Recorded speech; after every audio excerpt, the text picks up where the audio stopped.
Hi, I'm Lou with another episode of My Car Story, and today we're out in Arizona in Scottsdale at the Mayo 101, first Saturday of the month. Come on out, you'll see a great car show. And I met David. David, what's your last name? Molesworth. And David has a wonderful car. When I find something unusual and unique, this is it. I want to share with us what we have. What'd you bring today? So today I brought my 1985 Renault 5 Turbo 2. And this one is all original. Yeah, all original. And crazy original. Why did you have to get this one out of all the cars in the world? It was just, I've been looking for a long time, and this was the right car that came along at the right time. You've had it for how long? 5 months now. 5 months. Only took me about 6 years to find it. 6 years to find it. David, let's take a look at our featured attraction. So as we look at the back end, which is probably one of the most iconic pieces, we've got the sun coming up a little bit right there with us.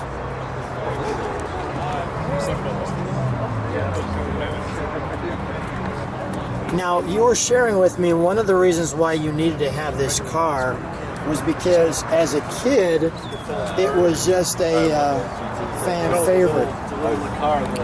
It was a D rally car. Yes, go right here. I'm going to get that shot right there. I'm going to go back just a step so people can take that on. Go ahead, tell me the story. Yeah, so basically, you know, when I was a kid, I was into rallying. So previous to this, there was some other cars that were especially rallying, like the Lancia Stratos, those kind of cars. They were all discontinued, and then this car came along, and it's such a change from the original stock car. They actually physically moved the engine from the front of the vehicle into the back to improve the handling, etc. One of the first turbocharged cars ever.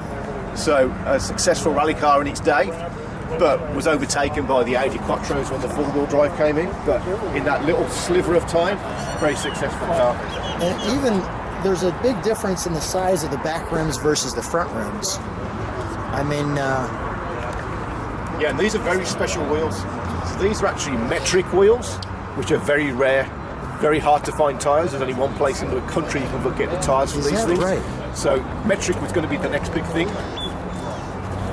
but it didn't quite work out. So there's only about probably 10 cars in the world that have metric wheels on them, and I happen to be the person that has a car with those particular wheels. Now, what's in the front area since there is no engine here? Can we open that up? Sure. It's a little rocket ship.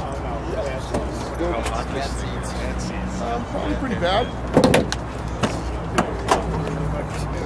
So this is a very high-tech car. So under here we have. Oh, you're hiding the secret weapon. Yeah, we have the spare wheel, and this is Renault dynamics for you. This actually is a stock piece of foam that keeps the wheel in place, So it keeps and then it this right is the securing mechanism to make sure that the wheel doesn't Tension. move around when you're doing 75 miles an hour. Automatic tensioner. Automatic tensioner. And you can see if you look at the hood, actually, it's all got venting in it, and all of the venting is for a reason. So you can see there's vents down here to help with the cooling, radiators at the front. All the hoses go to the back of the vehicle to provide the cooling, and it actually cools pretty well. Surprisingly enough, for a French car from 1985, it does a good job. I'm amazed at how many wonderful tags this car has. Yeah. So it's only got 15,000 miles on it. This has 15,000 miles, so this is probably one of the most original Renault 5s we'll see. Yep. Just tremendous. Just tremendous. Let's take a look at the interior, shall we, just before we get to the engine compartment. All around it looks shiny. Have you waxed it a few times? We got our venting here.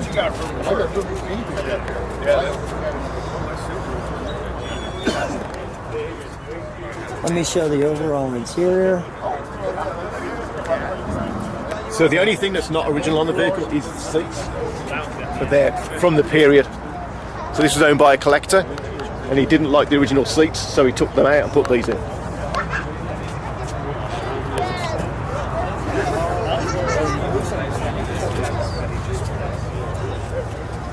You know, it's got quite a bit of room in it. It's surprising.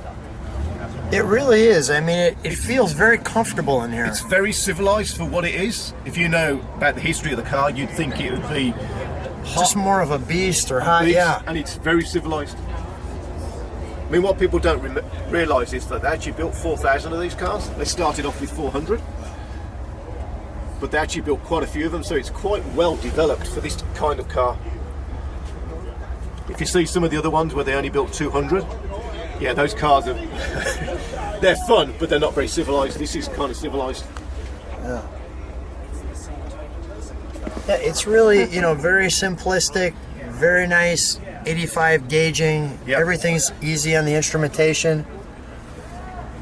Your wipers there, horn here. And then this is the over here. This is the turbo boost gauge. This one here. Let's take a look at that engine compartment. Now, we specifically didn't. We'll close the front if we can. Yep. We got the sun coming out. So while that's happening, I'll get one more great shot. Let's take a look at the engine compartment, and we specifically didn't open it just because. I want to get another shot of that. Those are the gas stations, guys. Just because of the fact that it's somewhat complex to open. So let's show people how that works.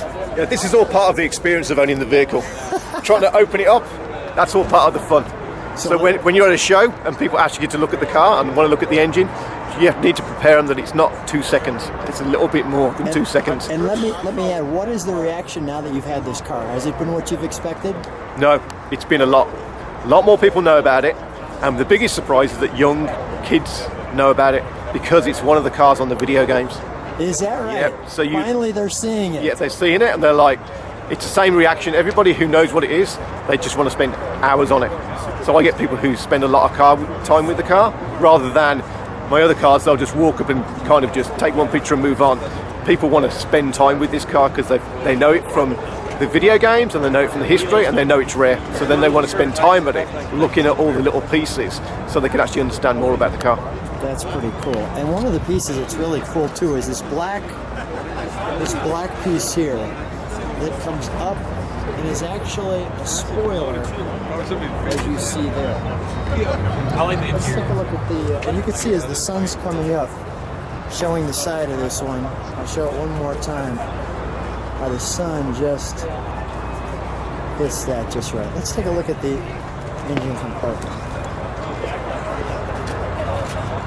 Okay. So this is what they give you with the vehicle. This is the tool. What is that? This is the Allen key. Okay. To open up all of the fasteners, so you can get into the engine bay and see the engine. Got you.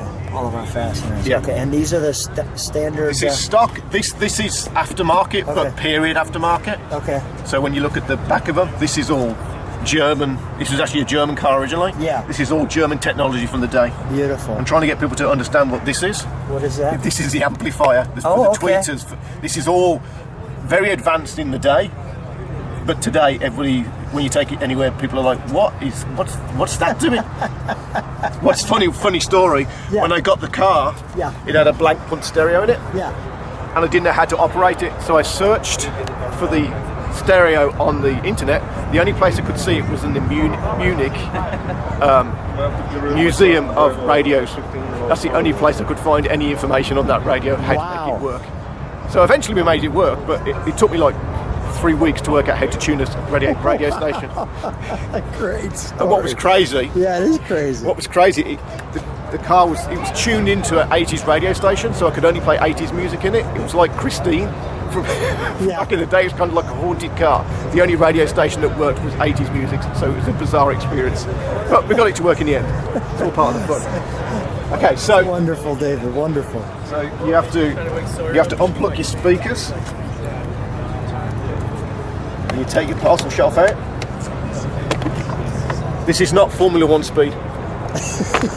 We're not at a pit stop. So I'll pass that to my advisor. Then we have these are straps so that if you want to put some luggage on here, you fasten them down with these straps. Gotcha. That's what the idea of these is. Okay.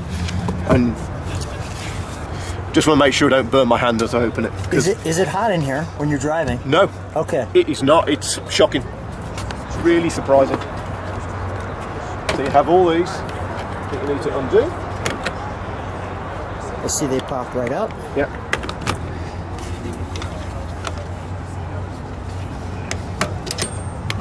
And then pull this part away. Then you can feel the heat. So feel the heat loop. Oh yeah, this is wonderful. Good job. It's a cold day. Yeah, right. It is a cold day today out in Arizona, but this is tremendous.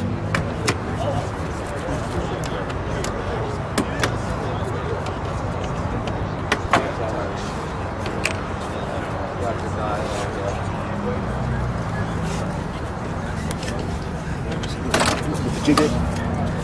It has its, I guess you call them hood stays, and there you go. This all goes right there. Or no, those are for the Zeus bolts. Got it. Yeah. And there it is. So it's a 1.4 litre engine, turbocharged, and this is very early turbocharging.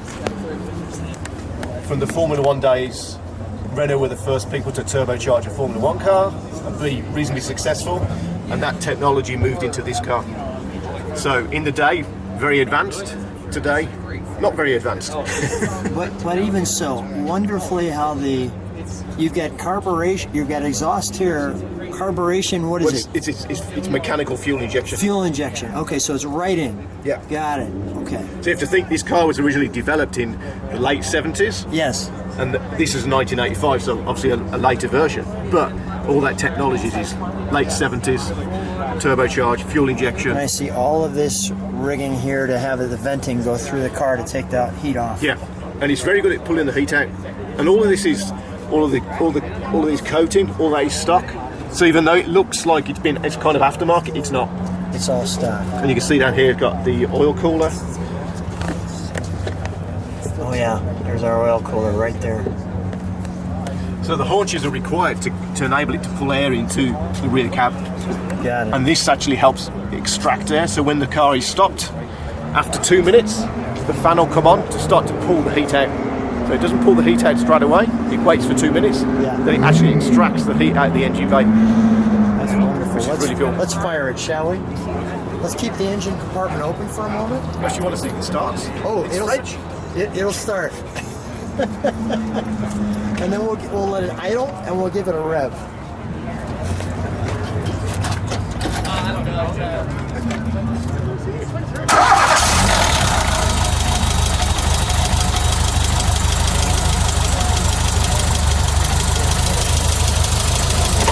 That motor is not moving a bit. Wow. Let's get that idle.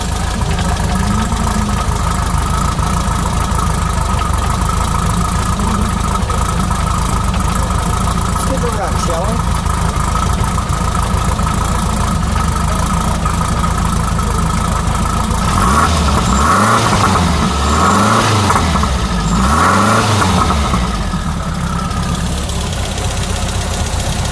You can shut that down.